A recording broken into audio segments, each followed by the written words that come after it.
у нас уже начинается Литейный мост. И улица Шпалерная, которая идет до... там в самом-самом конце Смольный собор. Перейдем дорогу. С той стороны будет лучше видно.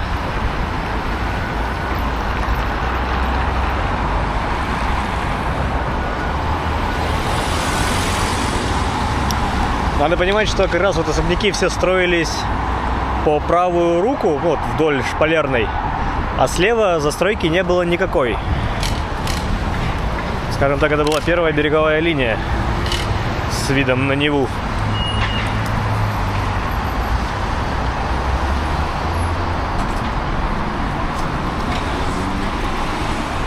Ну, а здесь тянется большой дом.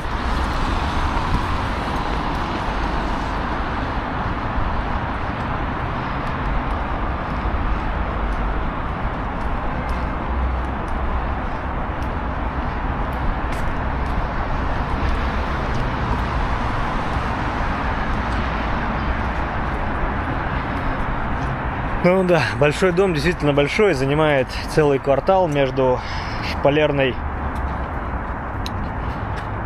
и Захарьевскими улицами. Плавно переходит в другие ведомственные здания, в том числе в дом предварительного заключения. Достался он большому дому по наследству от царского режима. Симпатичненький такой. Не скажешь, что турма.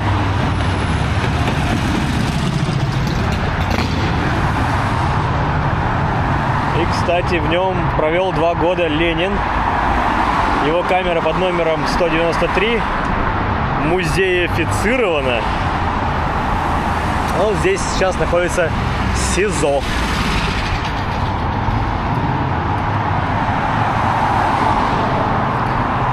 Где-то на этом месте стоял дом Брюса. Брюс — это генерал, соратник Петра Первого. И Брюс руководил застройкой всей Литейной части, Литейного двора, Литейной и Пушкарских слобод. Слобода. Во времена Петра как раз слобода росла в эту сторону, стали образовываться целые улицы. Тогда их называли линиями с жилыми домами, и не только пушкарей. Дело в том, что выяснилось выгодное возвышенное положение этой местности. При наводнениях ее не затапливало. Первая береговая линия, теперь улица Шпалерная, удостоилась чести быть заселенной родственниками Петра I, переехавшими по его приказу в новую столицу. Рядом с усадьбой Брюса построили дом для невестки царя, жены его умершего старшего брата Федора.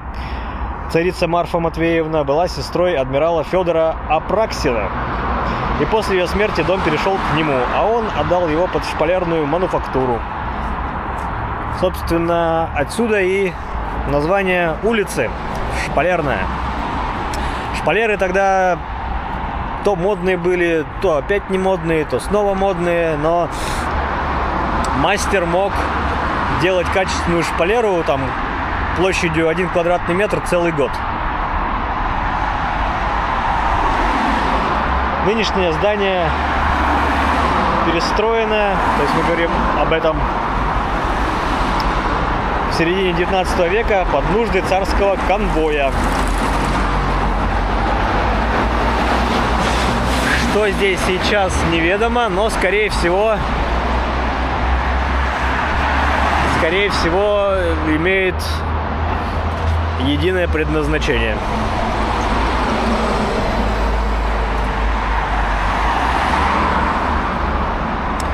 Какой-нибудь спецтранспорт хранится, стоит, или там, не знаю. Ворота есть, выезжать могут, сам не видел.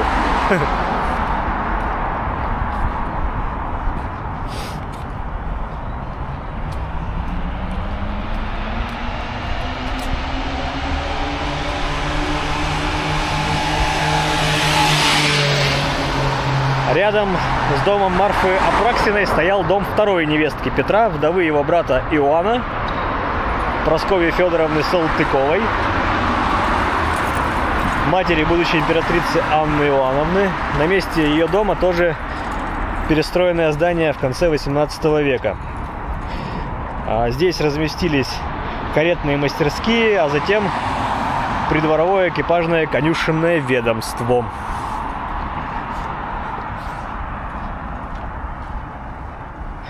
После революции экипажная тема продолжила свое существование в виде ремонтных автомастерских. Сейчас, похоже, здесь лечатся скорой помощью. Ой, как бы он тут, я, конечно, показал бы, но двор закрыт. Но такой он там внутри зеленый. Куча черемухи, сирени. Классно.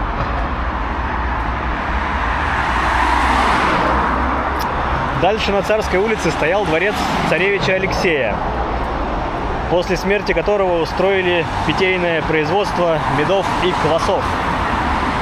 При Елизавете Петровне сюда переехали склады и дворцовая контора, занимающаяся хозяйственными вопросами царского двора.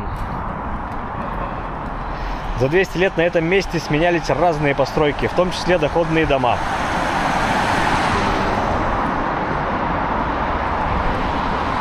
А в 1930-м построили школу. Она вот и сейчас функционирует.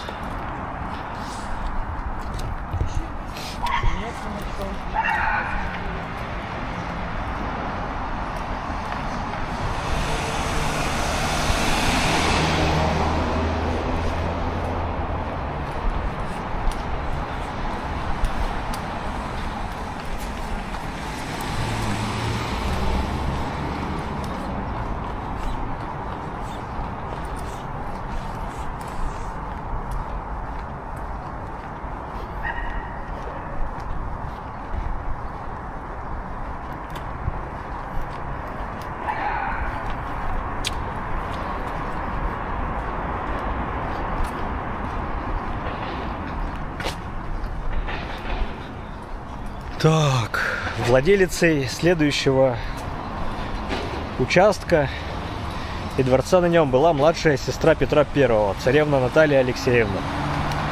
Прогрессивная для своего времени, ее можно назвать родоначальницей столичного театра, который разместился неподалеку. К сожалению, ни театр, ни дворец не сохранились. После смерти царевны в ее доме разместили сначала канцелярию городовых дел, преобразованную потом в канцелярию домов и садов. Дворец неоднократно перестраивали. Нынешнее здание построено в середине 19 века архитектором Кузьминым. Внутри находилась церковь Воскресения Христова, для которой Наталья привезла из Москвы почитаемую икону Божьей Матери всех скорбящих радость. Позже, через 100 лет, архитектор Русско построил на месте домов в церкви отдельно стоящий храм, названный в честь той иконы. Это у нас сейчас по ходу будет.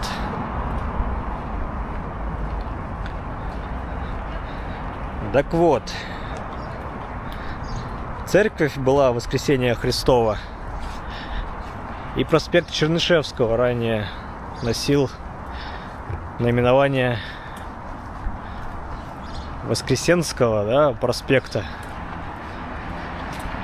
Но единственный топоним, который сейчас нам об этом говорит, это Воскресенская набережная, на которую мы сейчас свернем.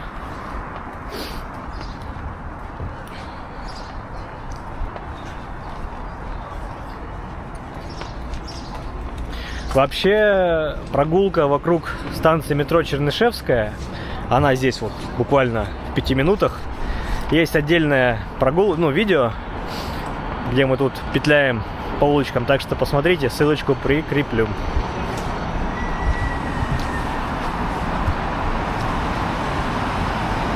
Так, расскажу.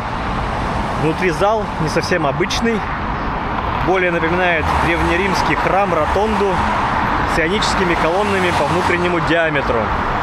Обрамление светового отверстия купола, расписанное в технике Гризайль. Кажется, коридор туда, как будто.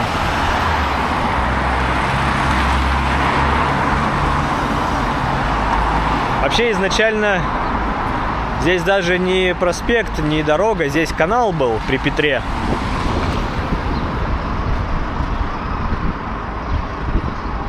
И канал-то, по-моему, тоже воскресенский. Потом засыпали. И идем к Неве.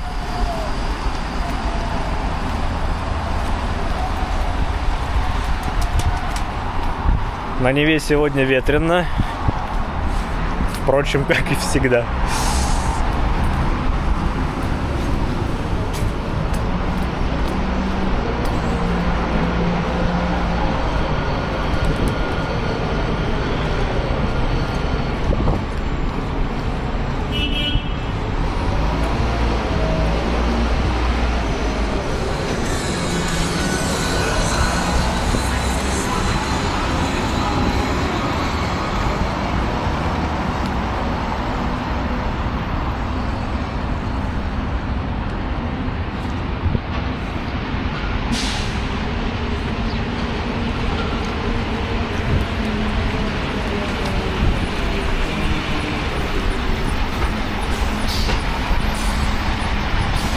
Вот Воскресенская набережная проходит от моста, и там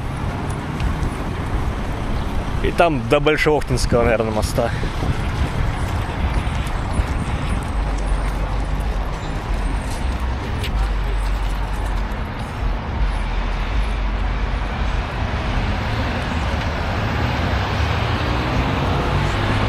Кто знает, что это? Сейчас покажу.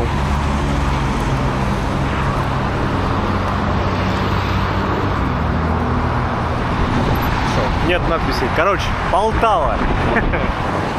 Полтава. Город украшается к празднованию своего день рождения. 321 годик Петербургу.